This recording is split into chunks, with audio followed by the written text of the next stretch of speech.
Iya, Bib. Nama asli ente siapa? Altaf. Ngaku apa? Latas. Ngaku ala? Tos. Alatos. Ente siapa namanya? Abdul Jabbar, Bib. Abdul Jabbar. Karena saya akan dibelah kepala saya mau dibelah. Setiap mereka melihat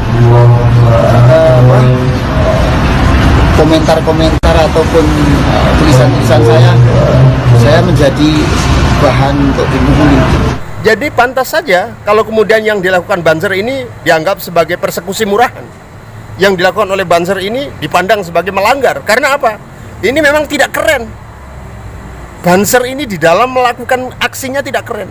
Ketika mereka melakukan persekusi terhadap orang-orang yang mengkritik Habib Rizik Syihab dengan memukul korbannya, itu yang keren. Jadi Banser lain kali kalau persekusi yang keren lah.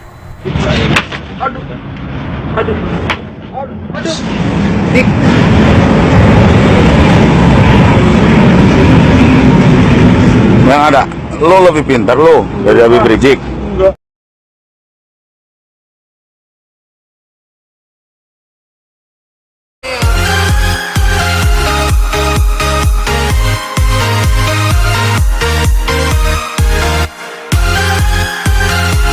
Assalamualaikum warahmatullahi wabarakatuh. Bismillah, alhamdulillah, summa salatu wassalamu ala rasulillah wa ala alihi wa ashabi wa mawalah, la hawla wa la quwata illa billah, ma ba'dah. Saudaraku, hari ini Barisan Ansor Serbaguna sedang dipojokkan atas aksi mereka mendatangi lembaga pendidikan di Kecamatan Rembang, Pasuruan, Jawa Timur, yang lembaga pendidikan tersebut secara jelas mengakui telah mengajarkan ideologi Khilafah ala Hizbut Tahrir Indonesia. Dan apa yang dilakukan oleh Banser tersebut dipersalahkan sebagai persekusi. Pertama, ada pernyataan yang disampaikan oleh Wakil Sekjen Majelis Ulama Indonesia bahwa tidak selayaknya Banser melakukan persekusi dan membentak-bentak kiai. Saya justru bertanya, yang didatangi oleh Banser, Ustadz Zainullah, itu bukan kiai. Kiai itu selama ini adalah trademark yang dimiliki oleh Jamiah Nahdlatul Ulama. Justru orang yang seperti Ustadz Zainullah dan para pengasuh khilafah adalah orang-orang yang membenci kiai. Kita bisa lihat pada tulisan-tulisan yang dibuat oleh para aktivis khilafah. Bahkan ada satu tulisan yang menjelek-jelekkan kiai dan menganggap kelompok Ahlus Sunnah wal Jamaah atau kelompok Nahdlatul Ulama ini sebagai kelompok yang menuhankan kiai. Jadi tidak benar. Tidak benar sama sekali kalau Banser mempersekusi kiai. Tidak mungkin. Hampir dipastikan persekusi itu, kalau memang itu persekusi, dilakukan karena mereka tegas-tegas ingin merusak kedaulatan Negara Kesatuan Republik Indonesia, ingin mengganti Pancasila, meniadakan NKRI, meniadakan Bhinneka Tunggal Ika. Dan mereka ini orang-orang yang tidak punya rasa hormat terhadap bendera merah putih. Jadi semangat Indonesia ini yang menyebabkan para aktivis Barisan Ansor Serbaguna mendatangi mereka. Dan betul, ketika kemudian anggota Banser masuk ke ruang kelas di lembaga pendidikan tersebut, ditemukan atribut khas Hizbut Tahrir Indonesia. Ada bendera hitam dan bendera putih yang selalu disebut sebagai liwak dan royan, dan hari ini tidak diakui sebagai bendera HTI. Sudahlah, sudah jelas kami punya jejak digital di mana di kantor pusat Hizbut Tahrir Indonesia itu juga ada bendera-bendera bertuliskan la ilaha illallah berwarna hitam maupun berwarna putih. Bahkan tulisan Hizbut Tahrir Indonesia pada kantor pusat sekretariat HTI itu juga di sana ada bendera warna hitam bertuliskan putih kalimah la ilaha illallah. Jadi jelas itu adalah panji-panji bendera HTI yang mereka katakan itu panji Rasulullah. Rasulullah tidak punya panji-panji seperti itu yang dikibarkan di setiap waktu pada saat kondisi damai. Tidak pernah ada satupun catatan di dalam kitab-kitab bahwa Rasulullah SAW ketika sudah berada di Madinatul Munawwarah mengibarkan bendera bertuliskan kalimah la ilaha illallah. Tidak ada. Bendera yang dibawa adalah panji-panji yang hanya digunakan pada saat perang. Indonesia bukan darul harbi. Indonesia bukan daerah perang. Jadi tidak bisa dibenarkan penggunaan panji-panji tersebut mengatasnamakan Rasulullah. Yang kedua, Yang terjadi, Banser ini justru menjadi sasaran persekusi digital. Saya menjadi sangat heran. Seorang juru bicara Front Pembela Islam, Munarman SH, menyerang dengan pernyataan bahwa yang dilakukan Banser ini sesuatu yang sama sekali tidak benar. Apa beliau lupa serangkaian persekusi di Indonesia yang dilakukan oleh Front Pembela Islam itu justru melakukan persekusi sekaligus memukul dan menghajar korban sampai babak belur. Lupa dengan kasus Ninoi SK Rundeng, lupa dengan kasus persekusi yang dilakukan oleh Habib Bahar bin Smith, lupa dengan kasus-kasus persekusi lain. Jejak digital jelas menyebutkan ada banyak persekusi yang dilakukan oleh ormas yang hari ini lantang menyerang Banser, mengkritik Banser, dilakukan dengan kekerasan hingga korban terluka parah. Kemudian pernyataan yang disampaikan oleh Novel Bahmukmin yang dulu mengaku dirinya sebagai keturunan Rasulullah. Dia bukan habaib, dia bukan keturunan Rasulullah, tetapi dia menggunakan nama Habib Novel Bahmukmin di depan namanya. Dan karena dia bagian dari organisasi tersebut, maka ia tidak mendapatkan persekusi. Novel Bahmukmin juga mengatakan yang dilakukan Banser ini sesuatu yang sama sekali tidak bisa ditolerir. Ingat, Bang Novel Bahmukmin, Anda juga bagian dari kelompok yang kalau melakukan persekusi terhadap orang yang berbeda dilakukan dengan jalan kekerasan. Yang dilakukan oleh Banser, dilakukan oleh Ansor di dalam membela menegakkan NKRI, tidak ada satupun tindakan kekerasan fisik. Kalau kemudian ada narasi bentak-bentak dan sebagainya, itu bukan kekerasan verbal seperti yang dilakukan oleh kalian. Ansor, Banser, jangan pernah mundur, maju terus. Kalian akan terus dipojokkan oleh kelompok-kelompok yang benci dengan NKRI, kelompok-kelompok yang menghendaki Indonesia ini tidak damai, kelompok-kelompok yang ingin mengacaukan Indonesia. Maju terus Banser. Terima kasih. Wassalamualaikum warahmatullahi wabarakatuh. Iya, sekongkong. Hah? Sekongkong. Iya kan? Iya kan? Iya, Beb. Hah?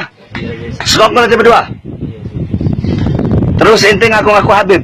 Iya, Beb. Hei, Iya, Beb. nama asli ente siapa? Altaf. Ngaku apa? Latas. Ngaku ala? Tos. Alatos. Ente siapa namanya?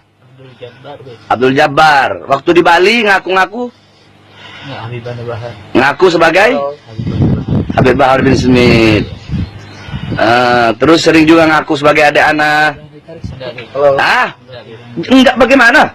Banyak saksi. Hah? Banyak saksinya, Beb. Ente mau bongbong? Siapa nih? Hah? Apa, Beb?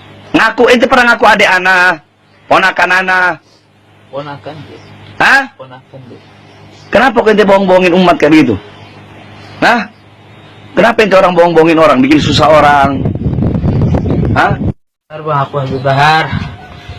Karena Waktu di mana itu? waktu di Bali. Terus? Nah, di situ ada Hamid yang mengenali Habib Bahar, disangka Habib Bahar, lalu diiyahkan. Hamid ngadu sama Amir, bilang sama Amir yang Amir itu satu pondok waktu didakwah sama Habib Bahar. Terus? Nah, beliau bilang sama Habib Nurholil kalau ada Habib Bahar, makanya karena mereka cinta dan mahabbah sama Habib Bahar, mereka menolong Jabar dan Ana untuk Jabar pulang. ini Ya, yang ngaku sebagai anak. ya. Iya Jabar. Hah? Ente ngaku-ngaku anak. Ah, terus? Pulanglah kita. Nah, sampai di Jakarta ditelepon lagi sama Hamid. Kok Habib Bahar, Amir bilang curiga karena Habib Bahar beda, nggak ada lalatnya dan suaranya. Terus berubah. bilang keracunan. Kalau masalah keracunan memang benar ada yang masukin kayak sakit perut gitu di minuman. Ah, Sampai kita ayo.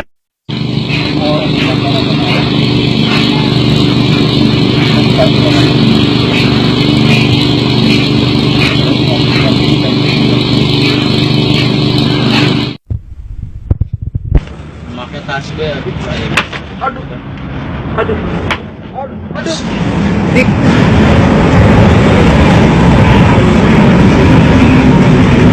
Yang ada, lo lebih pintar lo dari Habib Rizik. Enggak, Hah? enggak. Suruh ngapain atau ngeledek? Yang beda agama aja biasa aja.